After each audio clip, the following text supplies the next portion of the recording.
Fort Larned was established in 1859 to protect the U.S. mail routes that were going through the area. The Plains Indians, this was their homeland. General Hancock was here in 1867, and one of the Indian leaders told him he was extremely upset with the military and the trail travelers were cutting down all the trees and chasing away the buffalo. So it was a direct impact on the Indians that they did have. And the Indians were seeing things happen that they didn't like, and they were fighting back.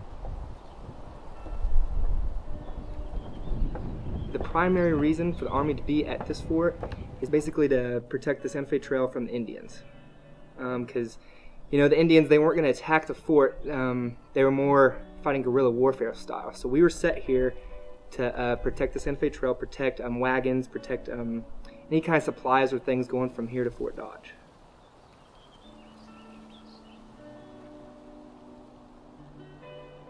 Company A of the 10th United States Cavalry arrived at Fort Larned in April 1867.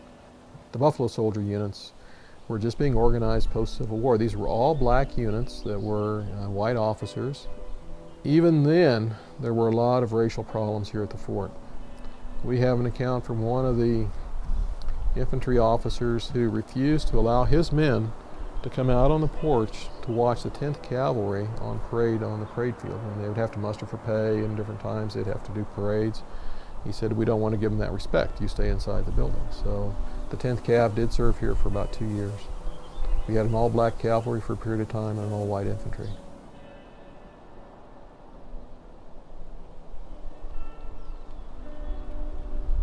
Here they initially made Fort Larned of adobe, and then they discovered that didn't hold up well, just too much rain in this environment. So right at the end of the Civil War, they decided to rebuild it of sandstone. That was all quarried about 2 miles straight east of us. It's a natural, of course, sedimentary rock, and there's a lot of limestone and sandstone both in this area.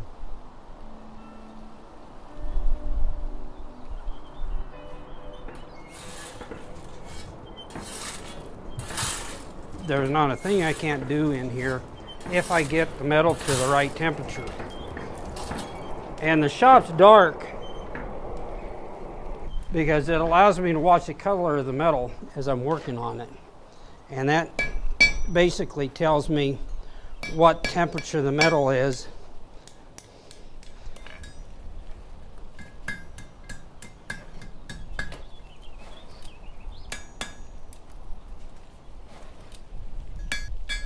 Blacksmiths here, even though they were primarily working for the Army, they could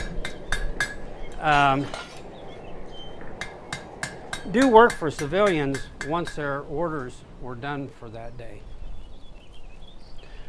Primarily it was wagon repair, wagon wheels, parts of the wagon that wore out and broke.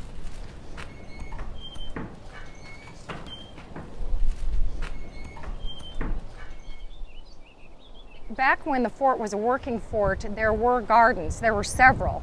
The soldiers that worked at the gardens were very, very enthusiastic in the early months.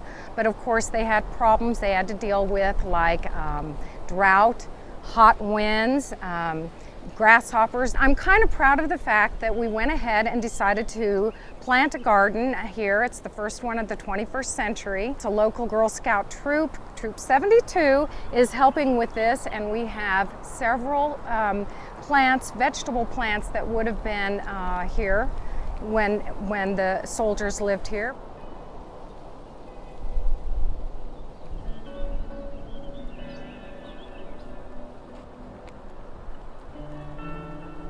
The flagpoles at military posts like this were usually 100 foot high or more, and they flew extremely large garrison flags that were 20 by 36 feet. So the trail travelers coming in here at Fort Larned from as far away as Pawnee Rock, and that's almost 14 miles away, the trail travelers could start seeing the flag. It would have to be, I think, a tremendous feeling of security and safety.